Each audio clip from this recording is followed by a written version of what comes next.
Good morning and welcome to Jasiri. Today, our conversation begins with a story that has sparked outrage across social media, governments, and women rights advocates in West and East Africa. Authorities in Ghana and Kenya are investigating and in some cases seeking extradition of a Russian national accused of secretly filming women during intimate encounters and sharing the footage online without their consent. According to the official statements, the suspect, described in media reports as a self-styled pickup artist and online blogger, allegedly used concealed cameras to record several women in both Ghana and Kenya after circulating the videos on social media platforms, raising urgent questions about consent, privacy, violations, digital exploitation, and gender-based abuse. Now, governments in both countries have responded strongly. Ghana has invited the Russian ambassador and plans to seek extradition, while Kenya has initiated cross-border cooperation to locate and hold the individual accountable. So today on Jasiri, we ask, what does this case reveal about the vulnerabilities women face online and offline? How are governments responding? And what must be done legally, culturally, and socially to protect dignity and privacy? Now let's unpack the allegations and official response and then explore deeper themes around consent, exploitation, and digital rights. Joining us now is News Central Senior International Correspondent Afia Hagen. Afia, good to see you again. Morning.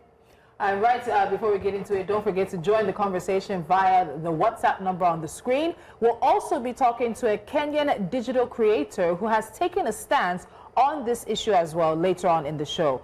Now, Afia, this story, in truth, is wild, but it also shows us the dangers that women and girls face when it comes to unregulated and unchecked use of technology and AI.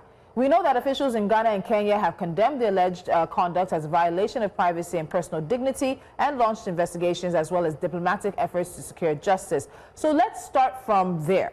What exactly are the allegations against the Russian national in both Ghana and Kenya?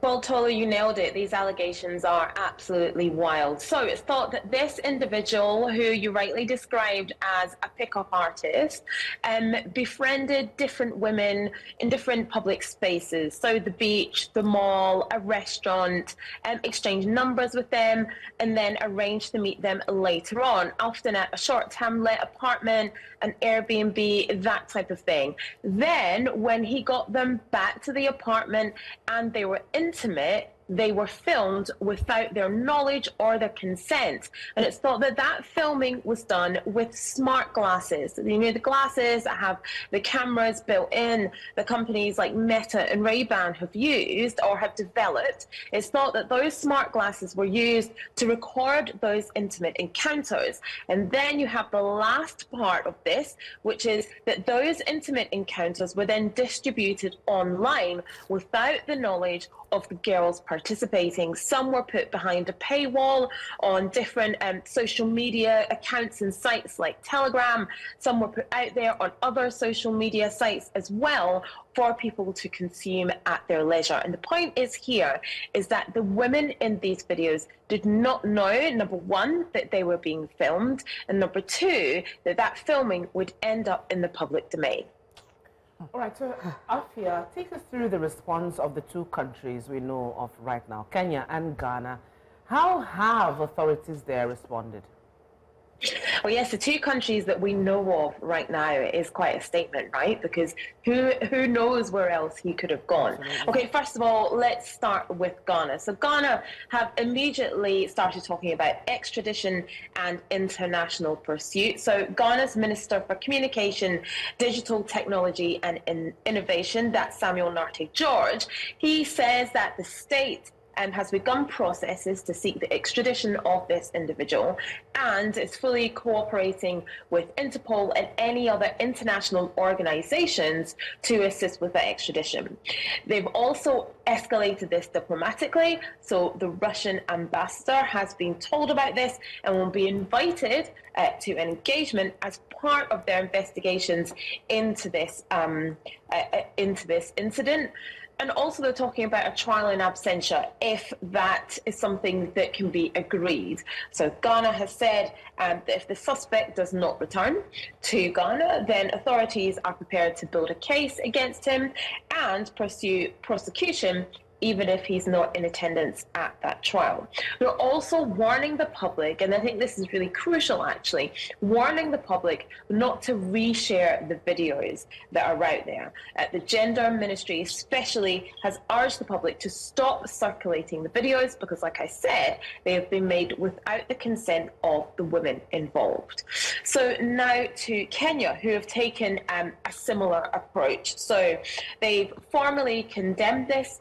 There's a manhunt framing as well. So this is the Ministry of Gender, Culture and Children has condemned this alleged conduct as technology-facilitated gender-based violence and a violation of constitutional rights to dignity and privacy, and said that the relevant agencies who deal with that have been directed to act urgently and accordingly. They're also talking about cross-border cooperation, whether that's working with Russia, whether that's working with Ghana, to make sure that they can collaborate with everybody internationally across the board to catch this perpetrator. And again, that warning to the public not to reshare the videos of an intimate nature because the women in the videos did not know that they were being filmed. And every time it's shared without their consent, then they are re-traumatized. So Ghana really foregrounding extradition and prosecution, and Kenya really pushing forward with a multi-agency international investigation with cross-border coordination. But both countries, number one, taking this very, very seriously, and number two, pushing as hard as they can to make sure the perpetrator is caught and punished. Afia, we need to ask, this individual in question, has he been identified? While the reports say, everybody says he's a Russian man, what else do we know about him? And has there been any response, from the Russian authorities? Because we're aware that the Russian ambassador, at least in Ghana, has been, informed about this. So the man has been informally identified online, if you will. He's known as Yatsalav, and he's described as a Russian national, and in all the reporting around this. So that's his alias that's been circulated online. That's what he's known as. We don't have a full name for him as yet, but like I said, he's being described as Yatsalav. We don't have a confirmed real name for him. And yes, the Russian embassy have been informed about this. They have been invited for a meeting by the Ghanaian authorities. They said that they have, in quote unquote, the Russian embassy said they have taken note of media reports and the public discussion about one of their citizens involved in this non-consensual recording. So I think the fact that they have quote-unquote taken note isn't an admission or a denial of any guilt. It's more like a diplomatic acknowledgement that this has happened, and it's officially on their radar, and that perhaps they are willing to meet with Ghanaian officials as this investigation is being taken forward. Well, Afia, just as we have actually established, and reports actually suggest that he specifically traveled to Ghana and Kenya to approach women in these malls, beaches, and also public spaces. Does that indicate a deliberate targeting of African women? What does the alleged use of the camera-equipped smart glasses tell us about premeditation? Oh, absolutely. This seems, first of all, to the first part of your question, traveling to Ghana and Kenya, it does seem like this is targeting of African women, very much so. It's more like a playbook that he has. Perhaps he's visited these countries before, knows women there, knows what they're like. But it does feel like definitely this is targeted towards African women. Knowing that he can approach women in these public settings, knowing that perhaps they would be agreeable for private meetups, suggests that he's done his homework, that he's perhaps done reconnaissance missions and knows what women are like perhaps in these countries, and feels that perhaps they are a soft touch, or perhaps that he has a type. There's definitely premeditation there. And I think, yes, with the use of the smart glasses as well, that's definitely to me seems like premeditation. You've definitely calculated how I'm going to film surreptitiously in this way without these women knowing. And smart glasses is such an easy way to do that because they look so much like any other pair of glasses. You can wear them and film without the other person knowing. That's definitely premeditation. That's definitely a calculated move. So yes, absolutely. He's targeting African women, targeting Ghanaian and Kenyan women. Absolutely, and this is premeditated with the use of the smart glasses. And also, let's bring in the fact that he didn't tell the women what was happening to them. That absolutely tells us that he was doing this surreptitiously, illegally, knew that, because if, you know, there's people that wouldn't mind being filmed. Let's just put that on the table. There's people that would be okay with that happening. The fact that you would film these women without them knowing means that you don't care about their rights, means that he doesn't care about what they want in this, and also tells me that this was done for social media, for clicks, for likes, for sharing, and for making money. You know, let me pick up on that, but also let me inform people that he actually answered questions from other men who were asking him about these trips to the African continent. He spoke about preferring Ghana over Kenya, that he would explain why.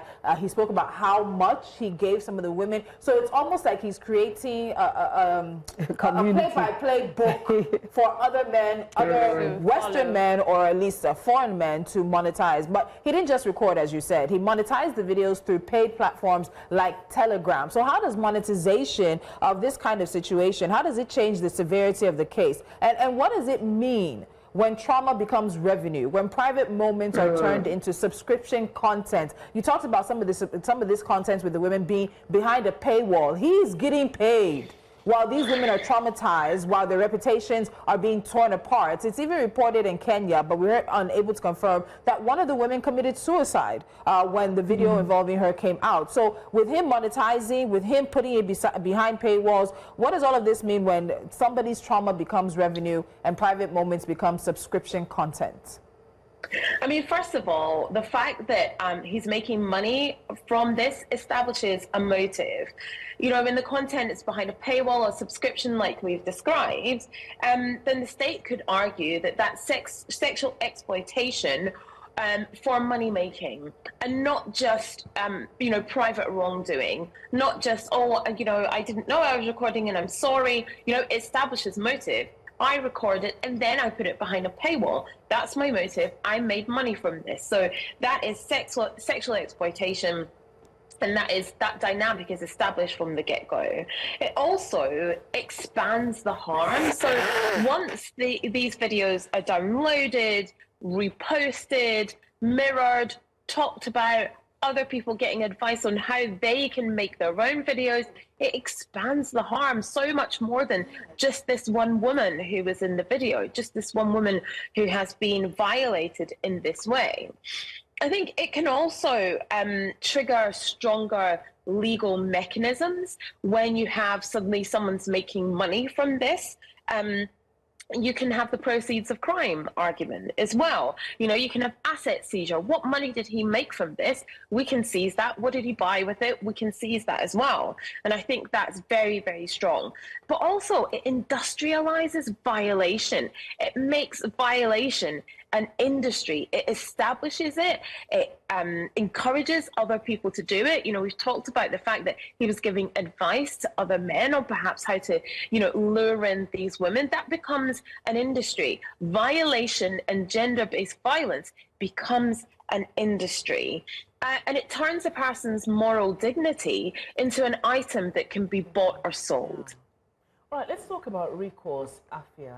It's reported that at least 24 women in Ghana are affected. We don't know how many there are in Kenya who are affected. And these women are now living with footage of their most intimate moments circulating globally. Their faces attached to videos they never consented to. So how do we understand now the scale of harm when the full number may still be unknown, and the recourse these women really have, if they have at all? I don't think you can really understand the personal and psychological harm that comes with this until you're in the eye of the storm. When you think about it, you so rightly said your most intimate moments put online without your consent. Can you imagine the shame, the fear, the anxiety of perhaps your friends, perhaps a partner if you had one, your parents, your cousins, brothers, sisters, seeing these videos of you circulating online in your most private moments without your consent? And that's your private harm. That's the private personal harm. What about the economic harm? You know, if you are working for a company, this might violate a privacy policy that you might have written into your contract that you know, many of us may not even be aware of. You could lose your job. You know, the economic harm that comes with it. And then with that could come housing instability, food insecurity, if you can't provide for yourself. And then there's the permanent digital harm. This video will live forever on the internet. So this might be circulating in February and March and go away, and then you think you're getting over it. And then it pops up again in August. And then it pops up again next year. And it pops up again in 5 years' time. And you can never get rid of it. And then imagine, you know, 10 years down the line, you have a child and your child finds it and plays that video, or someone sends it to them. You know, it's there forever on the line. And that is very, very damaging. Absolutely heartbreaking, Afia. Well, do stay with us. When we return, we will go deeper, you know, beyond one individual. This case has sparked conversations about white privilege, colonial mentality, diplomatic protection, and also impunity. Is this just one predator or a system that protects him? Please stay with us. We'll be back in a bit.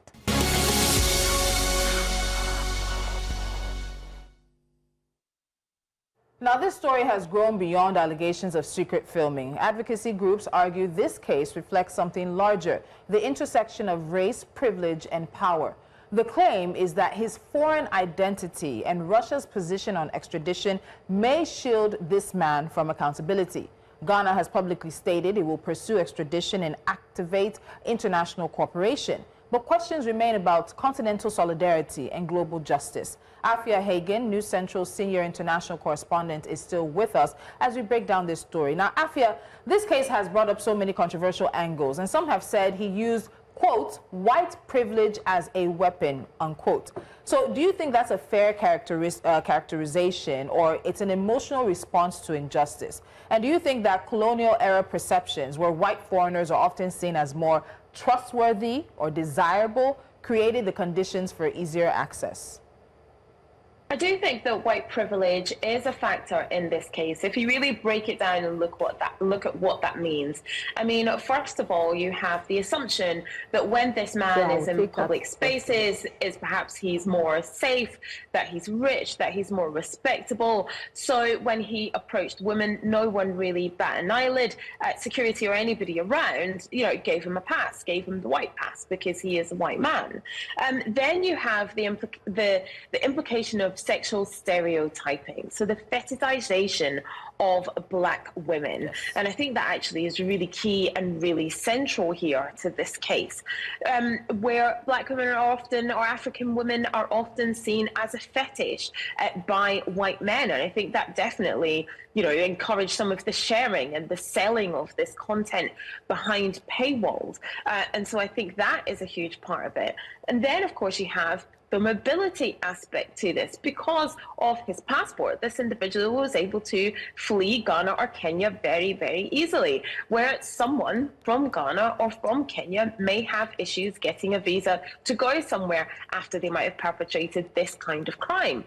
So I do think white privilege actually does play quite a huge part in this case. Yes, some might see it as an emotional response, but when you break down in reality and actuality what that means in this case, I think it played a very big part. All right, so looking at the responses to this, Afia, many people are blaming the women. Someone asked, oh, did he force them? Another comment said, oh, stop wasting taxpayers' money on these good-for-nothing girls. And then there was another one who said, Master Sam, first let the ladies face the law for being careless and disgracing Ghana, that the guy didn't force them. In fact, that guy is a hero, rather give him an award.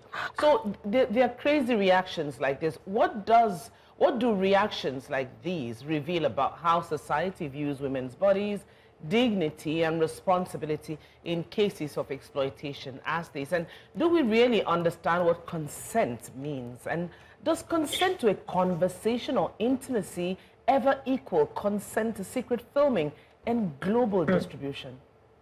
I think, first of all, lots of these responses that blame the victims are steeped in misogyny and misunderstanding of consent. If you do not tell someone that they are being filmed, then how would that person know that they are being filmed? When we have conversations about consent, I think you really have to explicitly say to someone, look, these glasses that I'm wearing are going to film you, and then you're going to end up on a paywall behind Telegram. None of those women were told that. They weren't told that. And if they were told that and consented anyway, that is their business. And that's absolutely up to them. Yeah. But they weren't told that. It ended up with their most intimate moments being shared. That is not consent. And so they are not to blame for anyone's shame for their intimate moments to end up online. They're not to blame for that because they didn't consent to it. So I think, yes, you know, there's a real conversation to be had about understanding what consent means. Am I being filmed? Am I being filmed secretly? Is that footage going to be published? Are you going to make money from it? These are conversations that, you know, weren't had with those women. I think also there's a conversation about dignity versus discipline. I think some of the cruel reactions to this have been that, you know, women's bodies exist for public judgment all the time. Public judgment and punishment. And when men would do this kind of thing, then it would be, oh, that's just boys being boys, you know, that's what men do, that's what they get up to. But when women do it, it seems as shameful, that we're lacking dignity, that we're bringing shame upon a country. And that is deeply, deeply rooted in misogyny. Deeply rooted in misogyny. All right. Afia, what this man used when approaching the woman, you know, were camera-equipped smart glasses designed to record without detection. Now, he planned this basically, but this is not only happening in Ghana or Kenya, because men are wearing these glasses and approaching women around the world. There were glasses that were actually tested that can pull up social media handles, phone numbers, and even home addresses simply by scanning someone's face. This is a prime example of technology-facilitated gender-based violence. Does this case expose weaknesses in how African countries regulate technology-facilitated sexual abuse? Are we even ready for where technology is taking us? I don't think any country, whether that's on the continent of Africa or anywhere, is really ready for where this kind of technology can take us. We've had cases here in the United Kingdom of women being surreptitiously filmed with these glasses in different encounters, whether that's out and about in the street, getting into a lift, and then that's being shared online. And the woman will come across herself in a video that she didn't consent to being taken. You know, the fact that you can have these glasses that can look at, you know, me or you and suddenly pull up all these details about me, we don't know the level of that AI and that technology, where it can take people, what it is useful for. It's Big Brother gone a step too far. You know, facial recognition technology has long been controversial, and that is tied in with the filming that these glasses can do. You also have that facial recognition technology as part of that. I think nobody is ready across the world. Any country is ready for this technology, for how it's being used, and for how far it can go. And I think it's about time that governments around the world, not just in Africa, but across the world, really get a handle on the fact that this type of technology exists, what does it exist for, and how can it benefit society? There's no point in having AI and tech that exists just because. Just because you can film someone and use facial recognition technology and pull up all those details instantly doesn't mean that you should. Doesn't mean that everybody should have access to that level of technology. So I don't think any government around the world is ready for this kind of tech. Afia, in reading about this case, I found out that the saga is viewed by sociologists as part of a disturbing African casting trend, a form of digital neocolonialism where African bodies are harvested as content for global paywalls. Different parts of the continent are reporting similar patterns of predatory content. In South Africa, the government has investigated recruitment schemes luring women into exploitative conditions under the guise of international careers. This incident suggests that Africa has become a primary target for digital predators who exploit gaps in local law enforcement and use offshore platforms like Telegram to host unregulated exploitative content. So at what point do we stop treating these isolated cases and start confronting them as, a coordinated transnational system of exploitation? How long can this continue before we admit that digital exploitation has become, the newest form of colonial extraction?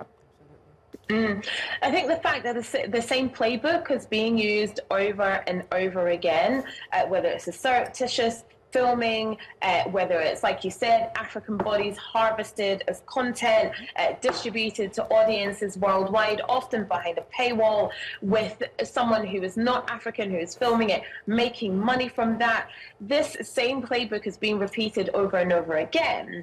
And I think this is a point where we have to realize that this is not isolated, that not only is this a pattern, it's a money-making scheme. And so the response by government, by policy, has to be transnational. So you need to have coordination across the entire continent of Africa. We've spoken about Ghana and Kenya, and they've spoken about cross-border and transnational cooperation on this case. This needs to happen across the entire continent. So you can share and coordinate on cyber evidence, and so there can be a rapid response. You also have to have pressure on the platforms, on the social media platforms, and on the advertising, on the different apps, to make sure that they know that this is happening and to try and clamp down on it. But we know that that's not beneficial for them. They want to continue making as much money as possible. And clamping down on harmful content is not something that social media platforms like to do or are good at doing. You also need to have joint investigations across the continent by different law enforcement agencies and governments. But it's also really about a cultural reset, right? A real reset in everybody's mind. That this image-based sexual abuse is gender-based violence, isn't just us sharing content that we might find amusing or funny, that it is sexual abuse, it's gender-based violence, and it needs to stop. Afia, thank you so much for joining us. This is a conversation that we're following very closely, just as we know you are, and it's one that we'll continue to keep our close eye on. It has many layers, so we have finished one part of the conversation with you, but when we come back, we have Kenya's Terence Creative, comedian, content creator, and cultural voice, who joins us to discuss this very issue from a Kenyan perspective. You don't want to miss this conversation. Stay with us.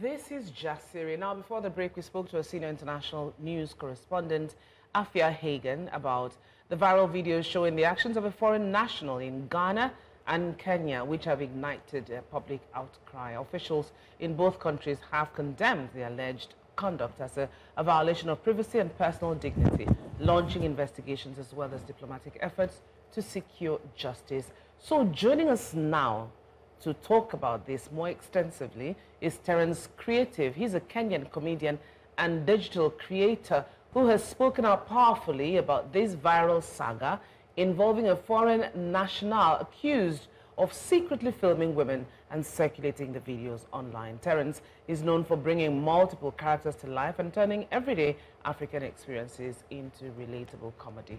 Terence, thank you so much for joining us this morning.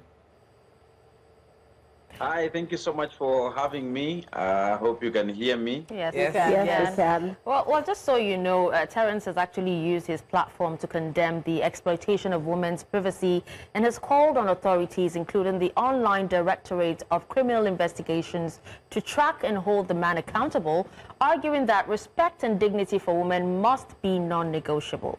Now, Terence, let's start from there. What about this situation captured your attention? I think first of all, I will say it was it is a mistake. I think whatever that guy did is taking advantage of people's feeling.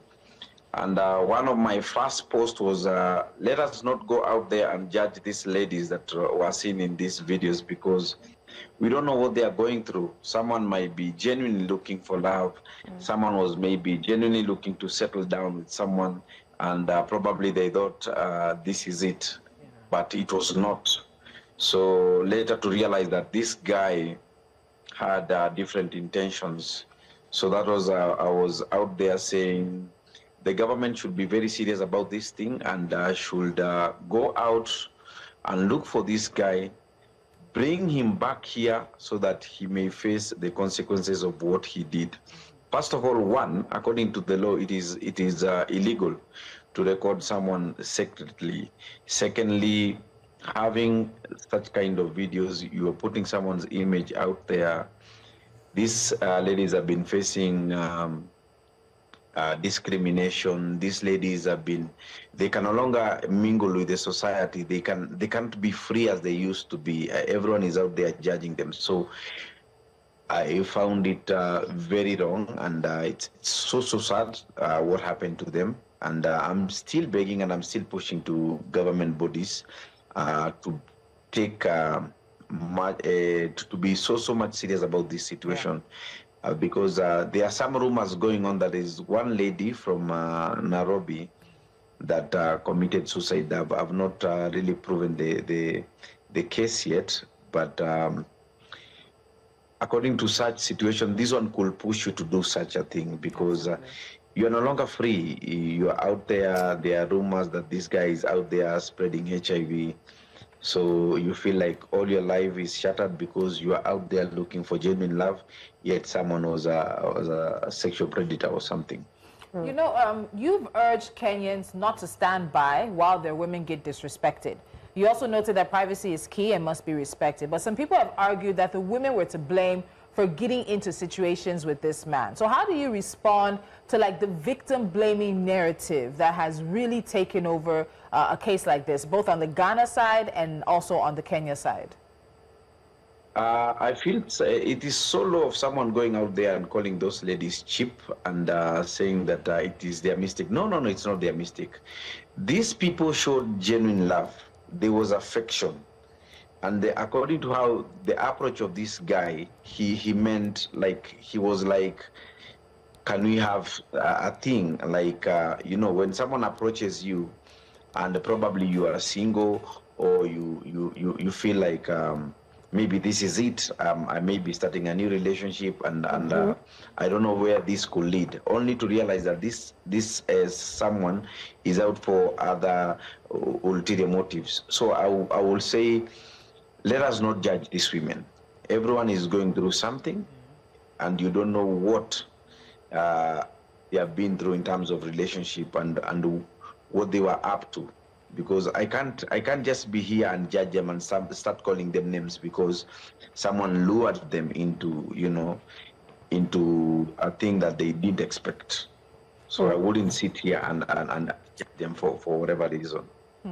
Terence, when we looked at some responses from the Ghanaian side of this story, it was plain to see that many blame the women for falling victim.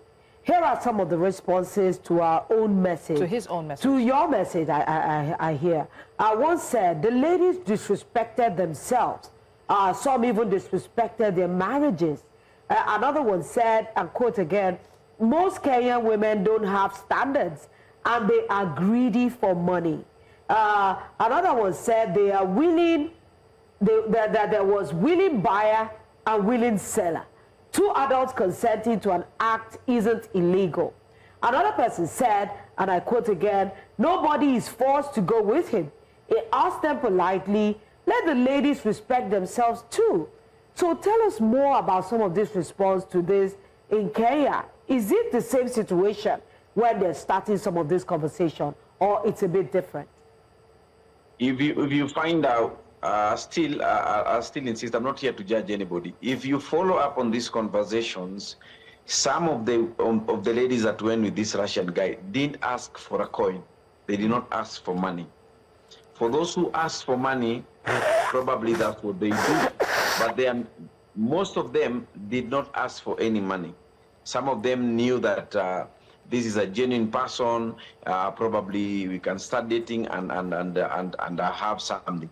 For those who are in a relationship and probably someone was married and someone was dating, now that one we can question. Why did they have to do that if they are already in a relationship?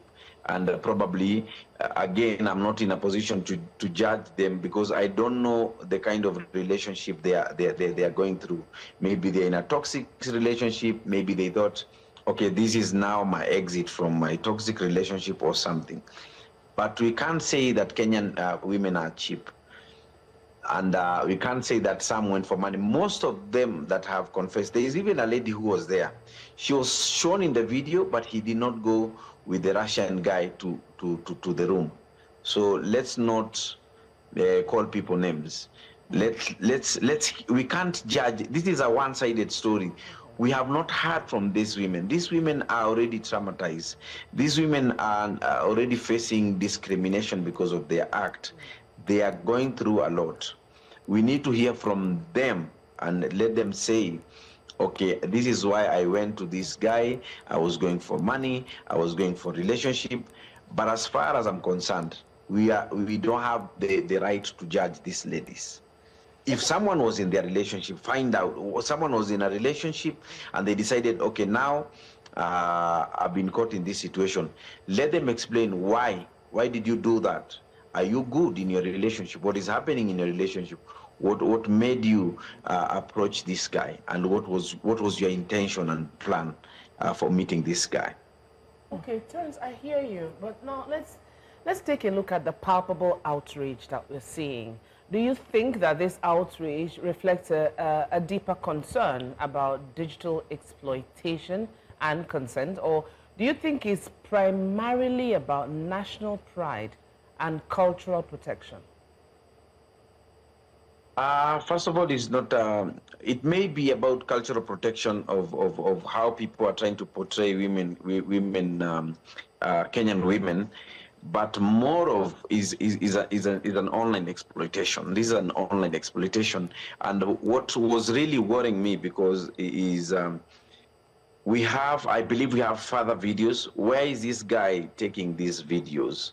Are we going to be there and then we see our ladies in being featured in these, blue movies, sites and something? So beside being protection of our culture and everything, the issue here is exploitation. Sexual exploitation by this Russian girl. It has nothing to do with our we have very principled women, we have very disciplined women, so we can't now sit here and judge Kenyan women because of one incident that has happened and has been recorded.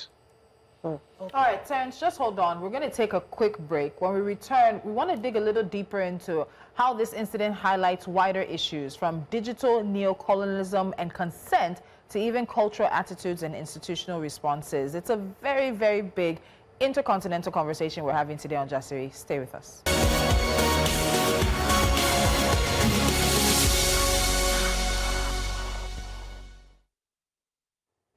Welcome back. Now we're about wrapping up this show, but as disturbing as this case is, many argue that it cannot be understood in isolation. And we still have our guest, Terence Creative, a Kenyan digital creator and comedian.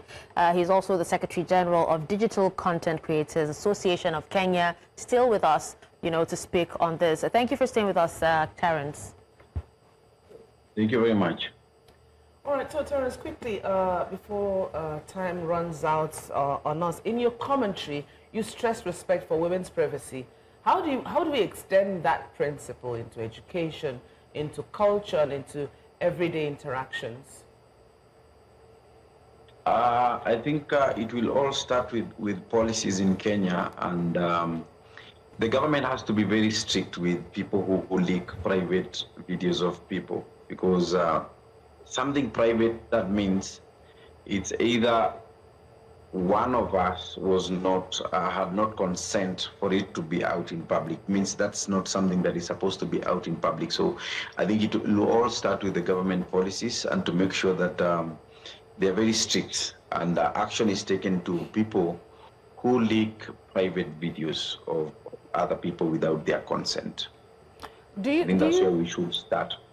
Now, do you think men have, whether it's a shared responsibility or even a special responsibility in conversations like this, especially when some online voices have basically tried to make this a conversation in which the women are absolutely guilty? They've tried to shift the blame to the women or even make it about the women rather than the abuser. What should we be expecting from men? Terence, let me tell you, I think you're one of the lone voices who's even left some room to show these women grace in this situation. What should men really be doing, especially when it comes to a situation like this? And we see it all the time. And with AI, digital technology, it's going to become much worse. Oh, yeah. I think what we have to be more respectful as men, and let us not disrespect women and abuse their dignity, because sometimes we want to prove a point. Sometimes you are a man, it's all about ego. It's about, even this guy is all about ego, trying to show us how many women he was able to to sleep with or to get. So it all starts with self-respect, and if you respect yourself, you will definitely respect the other person. Not to say that there are not women out there that leak men's videos. We have had these cases, several cases here in Kenya, where maybe we're in a relationship, then we call off the relationship, then what follows next is me leaking your private videos. So it's a call for both of us, men and women, to be responsible and to respect each other and to respect each other's privacy. Absolutely. But more so, I will call upon the government bodies and all government entities. The reason why we are having such cases, we have had several cases, way even before the Russian guy, as I had mentioned before. Let the government be more strict with such scenarios and with such cases. If we see one or two culprits being arraigned in court, and then they are summoned and then they are charged, then it will ring a bell to other people who have such behaviors that they're not supposed to do that. Absolutely. Terence, because this is like a cross-Africa discussion or focus, what lessons do you think that exist in this situation that all of us across Africa can learn from? I'm talking from individuals, let's say women, men, and even the government at large, and even foreign nationals who come into our spaces. I think one thing I would like to talk to now to my fellow African people is let's control our excitement. Let us not be excited about, sometimes you get excited when you see someone foreign coming to your country. It happens to both, maybe, probably. Even when you go to the West, you get excited about Africans. We need to realize that we are all equal. We have the same power. If you are working hard, they are working hard as well. And I can say this confidently, we have a lot of African people that are more and much wealthier than the Western people. Let us not be excited about foreigners and the Western culture. Right now, all of us let's say we are all we are enlightened. Let us look at this person as a fellow African. The same way when someone approaches you from Africa, you do your due diligence. Yes. You want to research about these people before getting to date them. Also, let's not be ignorant because someone is foreign. Let's do our due diligence. Let's control our excitement. Once we control our excitement, we are able to have the right judgment and once you have the right judgment, you will see a lot of things, because the ladies that were keen, they were able to see that there's something fishy with this guy, and they walked away. There are a lot of ladies that have not been mentioned that walked away from this guy. We're only mentioning the girls that, were able to go with this guy. So let us control our excitement. That's what I will say. Terrence Creative, thank you so much for joining us. This is a story, as we told Afia earlier, that we're going to continue to follow very closely, and we hope we can also have you back on this conversation as it progresses, and also for more cheerful conversations. We're always open to hearing from our brothers and our sisters in East Africa, and so you've made this conversation a much richer one by joining us today. Thank you so much. Asante. Now, what we have been discussing is not just about one man, one video, or even one country. It's about how technology can be weaponized, how power and privilege can cross borders faster than accountability, and how easily exploitation can be normalized when it's disguised as content, entertainment, or consent. From Afia's perspective on law, systems, and accountability, to Terrence Creative's call for respect, dignity, and even cultural responsibility, one message is clear. This is not a private issue. It's a public one, and it demands a collective response. Protecting women's bodies, privacy, and dignity in the digital age cannot be optional. It must be intentional, enforced, and taken seriously by governments, platforms, communities, and individuals. That's all we have for you today. We'll see you tomorrow at 10 a.m. West African time. One thing Jasiri does is deliver. And I know this week we've been delivering. So let us deliver for you tomorrow as well. Asante sana. Asante sana.